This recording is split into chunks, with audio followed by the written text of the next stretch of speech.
Myself and Noelle today, we're really going to focus on the actual game of ladies football and coaching the game itself.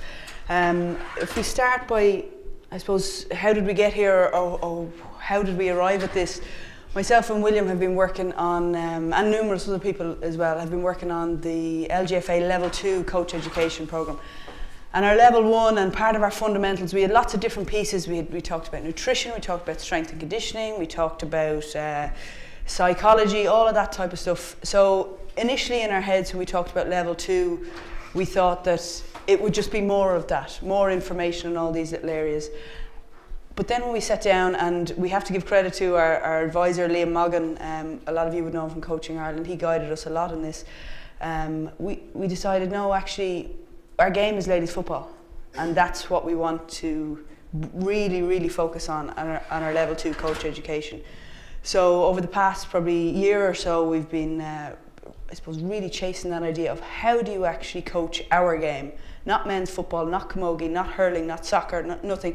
Ladies football, and very specific to that. So what we're going to do, as William said, there's a bit of interaction here, and do bear with us, because it has a big impact on the rest of the presentation and does make things become apparent a lot quicker. So we're going to talk about this idea of what happens in ladies football and the patterns within the game. So we're going to talk about this concept of a pattern first, right? So as you see, there's paper and bibs and all sorts of things on the floor. So we're going to ask some volunteers here. So this is what you're going to see on the floor. You have 3 people on this side, 3 people on the far side, and a blank in the middle. The goal is, so the 3 blues have to get over to the 3 red squares. The 3 red squares have to get over here. The rules are only one person can move at a time. So for example, this person here can move to that, and nobody else can move at that time. Thing here. You can only hop over one person, okay? So you can leapfrog one person, not 2 or 3, and you can't go backwards, so you can only go forwards, all right? So let's get, we're going to, 8 people here, 8 people here, 8 people in the middle. Everyone else, just watch what happens. Watch how this progresses for the next about 8 minutes, okay? So grab a few volunteers there, a few people jump up. Anyway, hop up there. Come on, good man. Good man. So 8 people over here, 8 volunteers. Now, so 3 of you stand on those orange ones. Yeah. And that orange one, and orange. And if you guys would throw on a bib. There you go. Give me help here. And you need 2 more on your team. Okay, you jump in there. You jump in there. Brilliant. Ash, will you run this group here? Yeah, you don't worry. Okay. So, as you're working away there, start whenever you're ready. So try and figure it out between yourselves. 3 on one side need to get to 3 on the other side, and follow the rules on the board.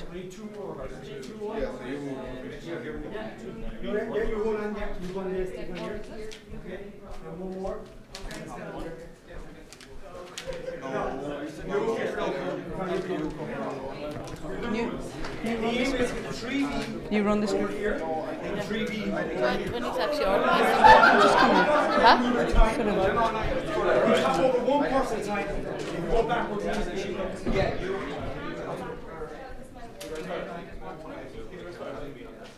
What do I do?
Okay, so we have one group who's got it once and now they're trying to repeat it. They're trying to figure out how they did it.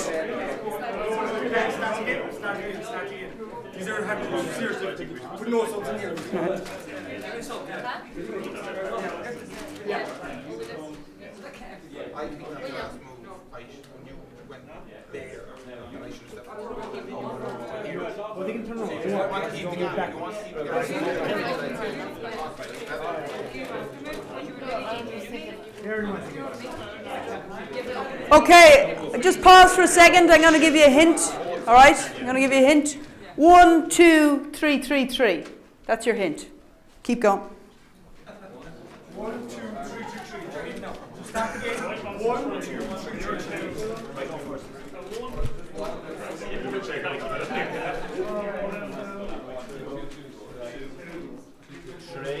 Can you go?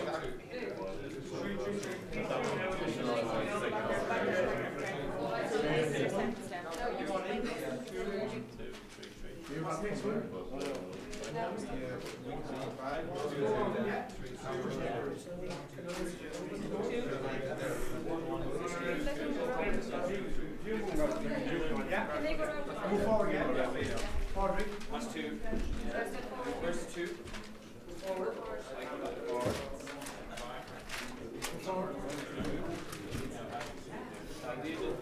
Do it again.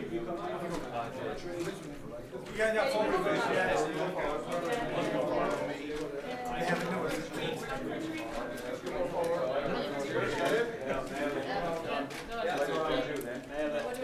Did you get it? Okay. So your challenge is now, you've done it again? Okay, so now do it, no talking as fast as you can. Go.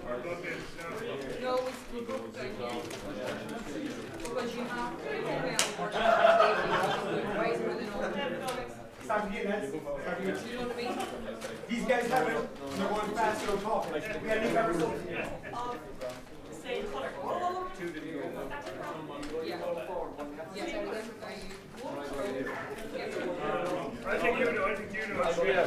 Okay, I'm going to elaborate on the hint, all right? The 1, 2, 3, 3, 3. You listening? That means, so let's say the red team move once. The other team move twice. The next team move 3 times, okay? One team move once, the other team moves twice.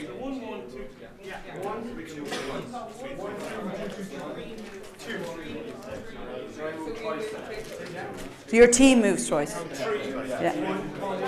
2, 3, 3.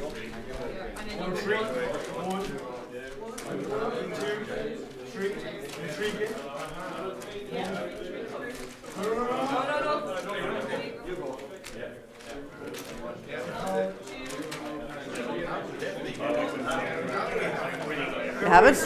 Right. You guys have it? We'll just check this group. Do you guys have it? 2. Okay. So everyone into your starting positions. Okay.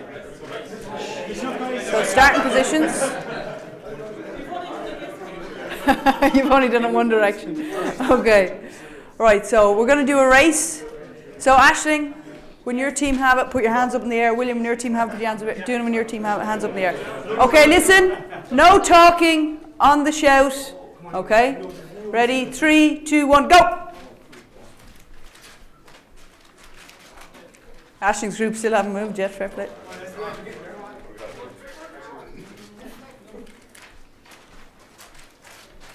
Aisling groups wins. Very good, very good, very good, very good. Okay, everyone take a seat there, take a seat, take a seat, take a seat. Thanks a million, thanks a million.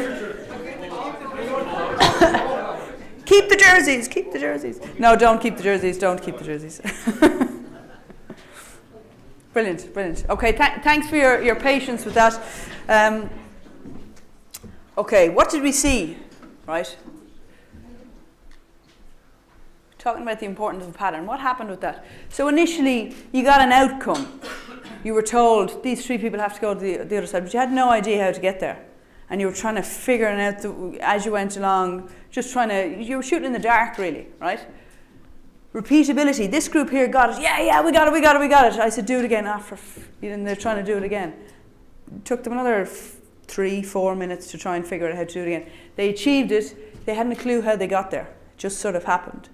We didn't get to the substitutions, but you know, if I threw somebody in, that were standing back, would they have known how to do it?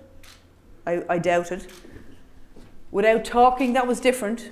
Again, because usually there was one person in the group that was, you go there, you go there, you go there, telling everyone what to do. Tell them to keep their mouth shut. All of a sudden, people were at a loss. And competition. So this group had it flying, right? They were really, really fast, bringing an element of competition. All of a sudden, there was a bit of a stumble, and we're not really sure. Okay? You got a hint first of all. So the 1, 2, 3, 3, 3. You kind of got, some people understood it, figured out what it meant. Other people didn't know what it meant. Does it mean that the first person takes a step and then the second person? Nobody was really sure. Then I explained it, exactly what it meant. Oh yeah, now we get it. This team goes, then that team goes twice. Okay? So I was giving you half information. How is all this relevant to our coaching? Think about it. Think about when you're trying to get people to achieve things. And sometimes as coaches we give instructions and we presume people know what we mean. Maybe they don't know what we mean. We give them an outcome. We want to get the ball in that position, we want to get it over the bar. Yeah, but that's the outcome. How do we make that happen? So all our level 2, our entire level 2 really is based around a couple of key concepts, and we're going to really go in depth on one of them today. And a big principle is, we may know what we want to achieve, but how do we get there? How do you make that outcome happen? So this is it. The FRENA is what we've called it. Okay. So find it, repeat it, improve it, nail it, adapt it. Using this as so we've all had the ideal principle and all that. So it's another. Ooh, what did I hit there? Oh yeah, another version of that. Okay, or that type of concepts, a cornerstone, a foundation that we can use within our coaching. So when you think about it, okay, let's bring it to real life. Let's bring it to out in the pitch, and you want the defenders to do something, and you bring them. Okay, forwards up there, defenders down there. That's brilliant. We're doing some individual work for backs and forwards. All players love that. And we go down. We do little practice down here with the defenders, and we practice our near hand tackle. We practice pushing a forward out. Right, let's bring it together. We're going to play 6-on-6 the far end. Okay, so we've gone from something very safe, very contained, into chaos. Okay, where anything can happen. And we've jumped often from here, this find it, all the way up to adapt it. Or we practice a little thing. Right, let's throw in defenders. We've done it once or twice. Do you get it? Yeah, we get it. Throw in defenders. All of a sudden, everything falls apart. Or throw in forwards, throw in oppositions. So with this, what we leave out often is this piece in the middle. The repeat it, improve it, nail it. With that pattern. You did it once, you got it great. I asked you to repeat it 2 seconds later and we didn't know how we did it. Okay? Sometimes things happen on a football field. That was a brilliant move, that was fantastic. But there's no underneath to it. I think for coaching, this bit here, and we're going to talk about this more, requires real clarity. What is the it you're trying to find? What are you trying to do? This bit here requires patience and confidence and really leans on our coaching skills when we're out delivering. Patience to get a group of 30 women to repeat something over and over again, to buy into the idea of nailing it and not wanting to jump down here to adapting it. Down here, when we're adapting, that's when you get creative, when you've got a really strong foundation. And I think as coaches, to really improve and develop players and give them a really good games understanding, that's this piece. That's this piece. And it challenges, from experience and from us developing our level 2, it really, really challenges your basic coaching skills that you think you have very strongly in your toolkit, but when you go delve into this, I know it really challenged my coaching skills. So let's talk about the concept of the it. So what is this it thing? You know, we have a responsibility as coaches to understand what our it is. So when we're dealing with a new team, so we're not just taking a blanket defence or wing forwards that drop back all the time and become extra defenders. These models that might suit the players you have, especially as you go up the levels and you're dealing with more advanced players, understanding how it is you want your team to play, and then everything you're doing in your training sessions reflecting that. Like, what are the cornerstones of your tactics? And I think sometimes people say, oh, the game is unpredictable and you need players to be creative and you need them to be able to just respond on the pitch. I 100% agree with that. But as coaches, it's a cop-out, I think, to say that you can't plan for everything. The game is chaos, so therefore you can't plan. To me, that is definitely a cop-out, and we're selling ourselves and our players short. If you think about the most creative disciplines, you have poets. Poets, they need to learn language and syntax and grammar. Musicians need to use scales and chords. Actors learn their script. Scientists have maths and physics so they can invent from that. Everybody has a foundation, a trade that allows them to be creative. And for me, like sports people, we're no different, especially in team sports. You know, we have to provide a very solid foundation. And from that, you develop a real key understanding of a game sense. How is the game played? You establish a team cohesion. People understand what they need to be doing with each other. When she moves there, roughly, I need to be, she might hit traffic, I probably need to be here. If we're trying to deliver a fast ball and she's reaching the 45 and I see she's going to be slowed down, I need to give her support because we want to give that ball. So we need a team cohesion. And also, when there's a strong foundation, it's that jumping off point, it's that platform for creativity. You know, if you want, what's that phrase? If you want to learn the tricks of the trade, you have to learn the trade first before you can learn the tricks. And that only, and I know Noelle is going to talk about this in detail, but from a player's perspective, for a coach's perspective, you saw under high pressure competition, that whatever your it is, will only be executed if they really have it nailed and understand it, not if they just have a half sense, you know.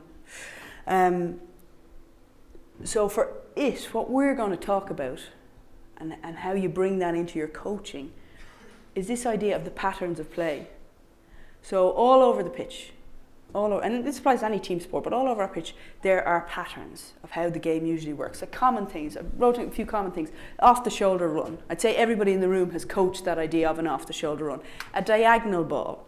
A ball over the top with a dummy run. So someone running towards me, I'm not giving them the ball, I know that I'm hitting the space behind it. Common stuff, right? All of that stuff allows us to teach the game, and allows us to, our training sessions, our coaching sessions, that they are actually football orientated. They're orientated around the game itself. So taking that pattern, taking the concept of that pattern that we saw on the floor, and having a few of those cornerstones for your team for a year and delivering through the Farina concept. That's really what we're trying to achieve. Sorry, one other thing on the patterns. We have to know, like for me, I was a goalkeeper, so obviously kick-out's all about patterns, right?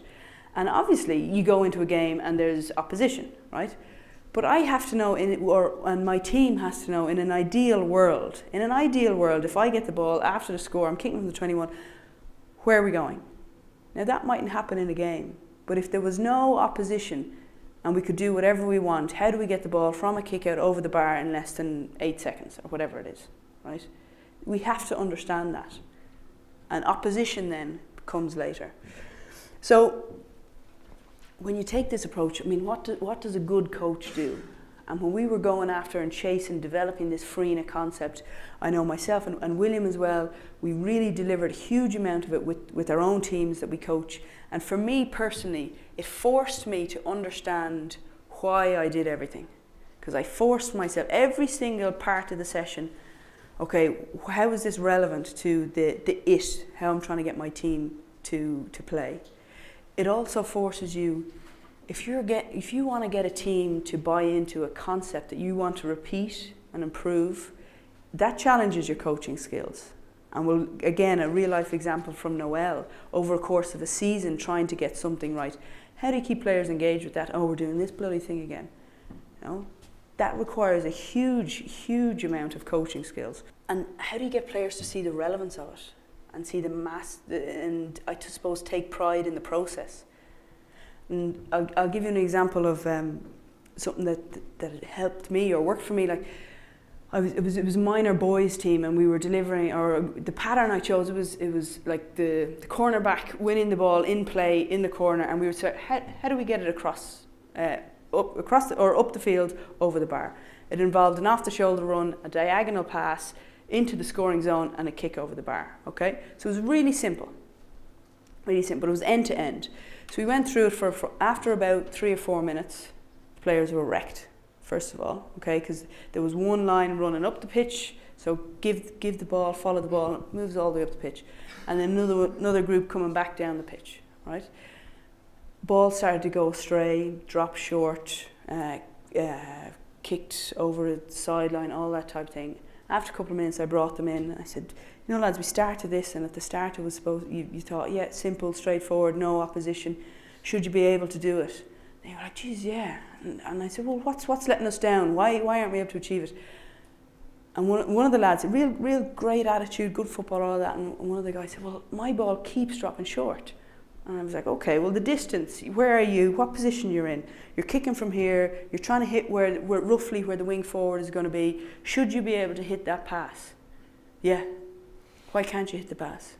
Well, my kicking isn't strong enough. Like, okay, now that's him realising straight away, this is unopposed. All I have to do is catch and kick, and I'm not able to execute. So rather than me, he could see really, rather than me having to tell him, he could see really clearly. And then from a standards perspective, I was saying, again, there's no opposition here. We should be able to get that ball over the bar 10 times in a row. Yeah, we should. Well, we're losing concentration, X, Y, and Z. So they were able to see what they should be able to do.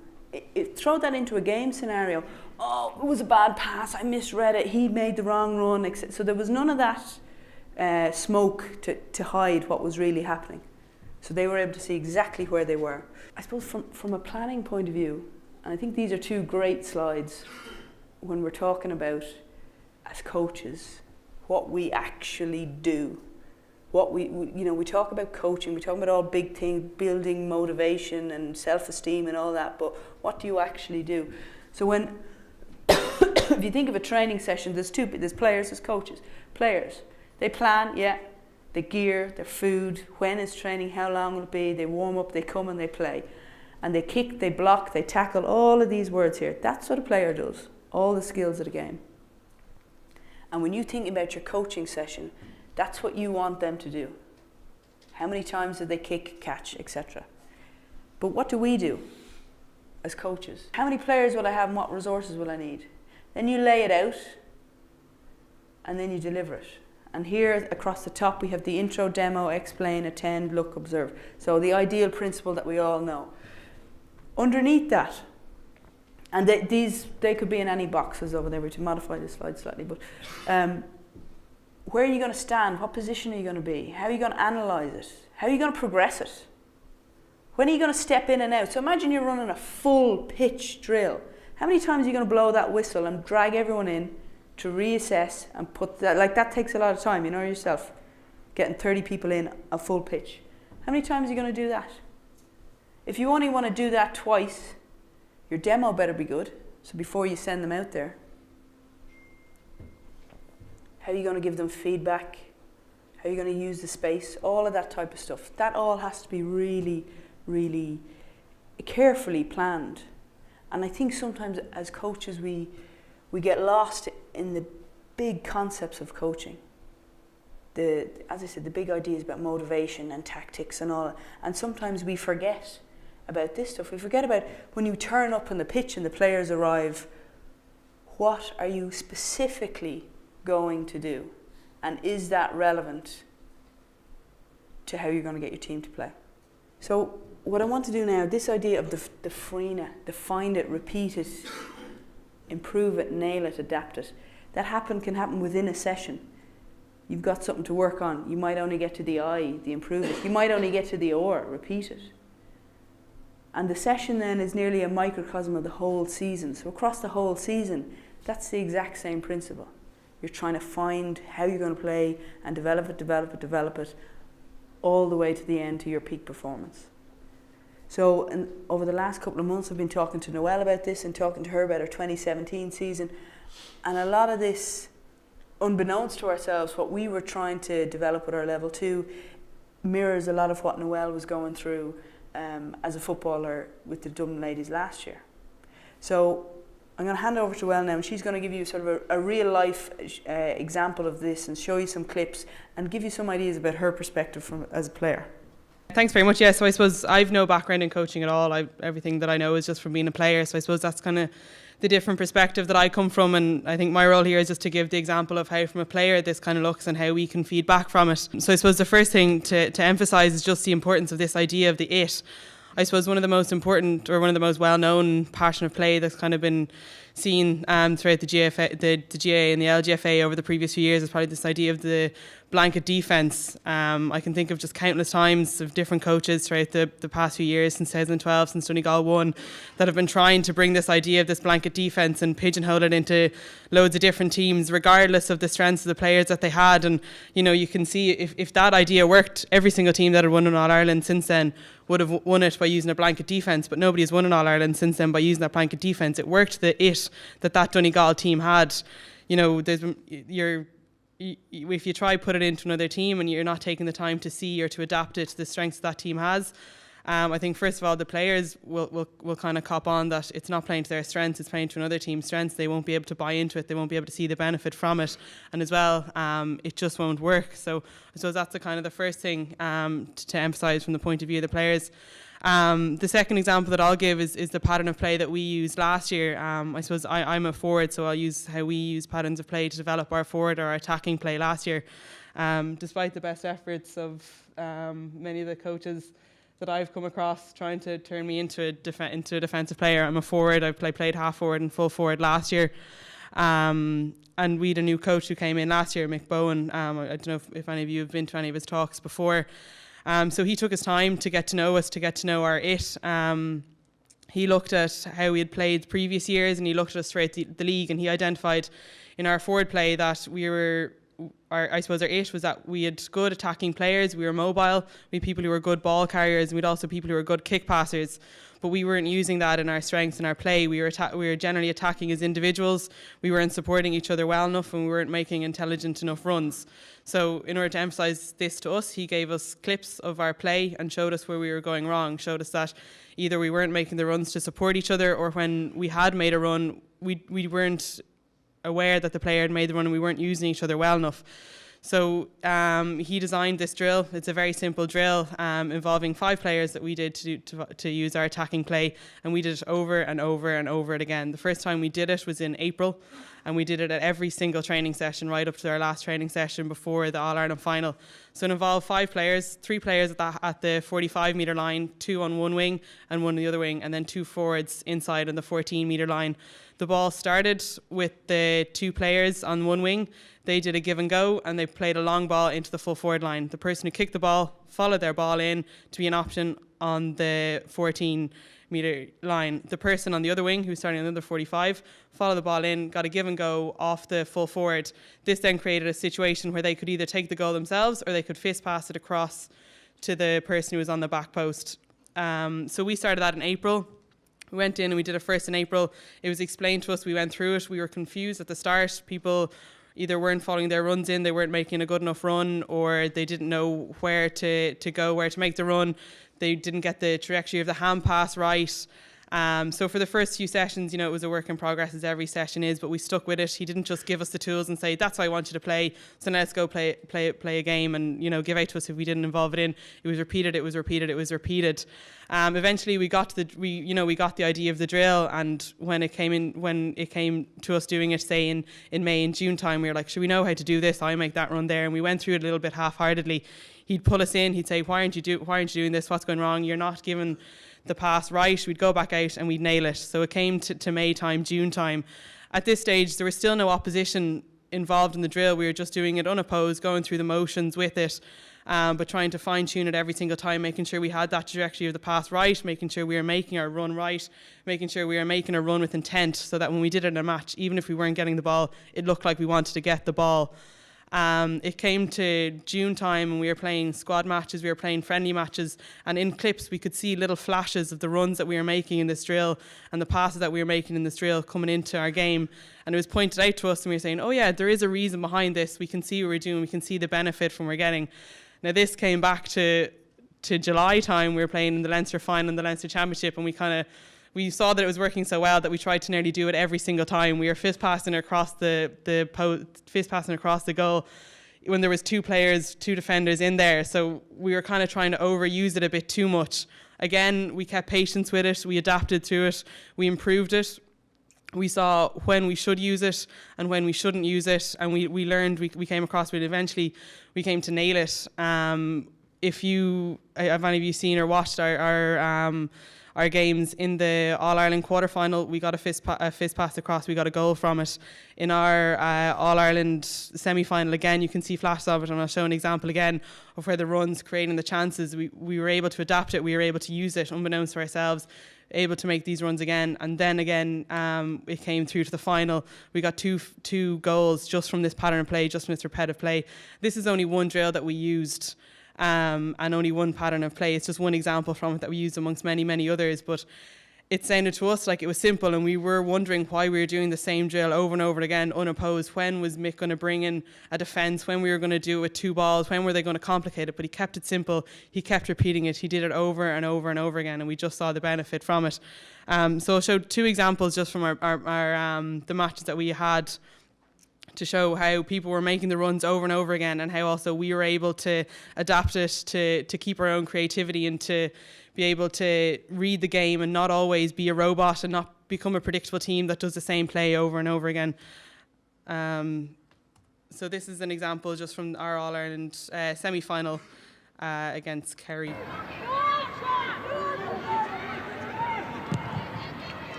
So you can see here, this would have been about probably where the drill would have started. And if you just watch Carla Rowe's run, you mightn't see it initially, but you'll see her in the replay. And also keep an eye out for one of the forwards who's on the opposite side of the post as well.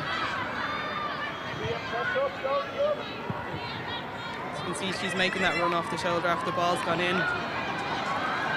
She's creating an option.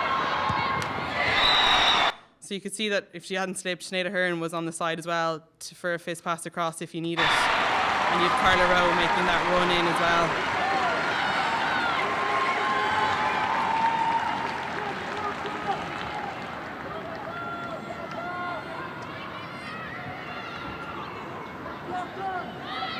So what Mick was doing wasn't giving us a drill or wasn't giving us a kind of didactic way of playing. He was giving us options, and he was giving us a style of play or a pattern of play that we could use and adapt to any situation that we wanted.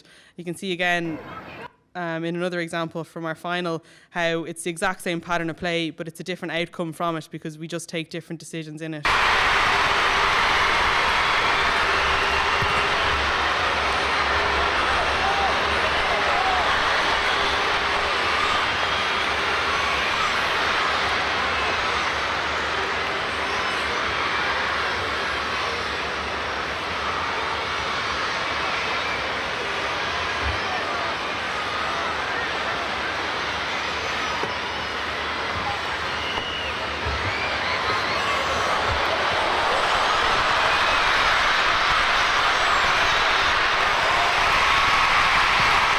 So again, it was the same thing. Again, somebody got the ball in, and this time instead of Lindsay turning and taking them on like Nicole had done, she gave Carla the ball off the shoulder, and again Sinead Ahern was there on the other side to give the option. So it's just one pattern of play that we use simply over and over and over again, repetition, just using that finer principle to try to develop something. Now I wasn't aware of the finer principle when Cliodhna and I first started talking about this, and when she started giving me examples of it, I was like, yeah, I've loads of examples that we've used throughout the year to develop this style of play, and you know it's something that's definitely usable. And I think sometimes people are trying to overcomplicate things and have these really complicated drills and get 3 and 4 balls going and trying to do it as fast as we can with as many oppositions as we can against as many people. But what was given to us over and over again is that the big games are generally won by just doing the small things excellently and executing the small things excellently as well. So I think sometimes just by sticking to the principles and just doing them over and over again, making sure that they're nailed and making sure that people are able to adapt it and to keep their own creativity as well around it is really important. So thanks very much. I'll hand you back to Cliodhna. I think you can see, especially from those clips, just how that concept is coming to life. Oh, hello. And I just want to wrap up with a few things. I think with this idea of using patterns, you're getting bang for your buck. Okay, it's giving you a really nice bridge between drills versus modified games. Going straight from a drill to a modified game is going from, in my opinion, simplicity to chaos. This piece in the middle bridges that. Also with age, you can do these things with any age group, in my opinion, right? Any age group at all. And you're starting to teach about space, about ideas, about concepts of the game, keeping it really, really simple. From a strength and conditioning point of view, you can design patterns that involve or that force people to run 60 yards at the pace you want or 30 yards at the pace you want. So you don't have to do cone to cone, boring running. Introduce it so that every time your players come to your sessions, they're playing football. That's what you want them to do. You want them to play football. And I think finally, to reiterate what I was saying earlier on about creativity, every other discipline that we talk about, the creativity, all artists, everything, have these basic things, basic formulas that their creativity is based on. I think team sport has patterns. And for me, creativity comes when you disconnect from the expected. So the expected pattern, all of a sudden you do something different. That's creative. If you don't have something to disconnect from, it's just chaos. Thanks a million for your attention. Thanks for participating in the patterns and getting on board with that. We've run out of time now, and I think it's upstairs for the next talk. Thanks a million. Thank you.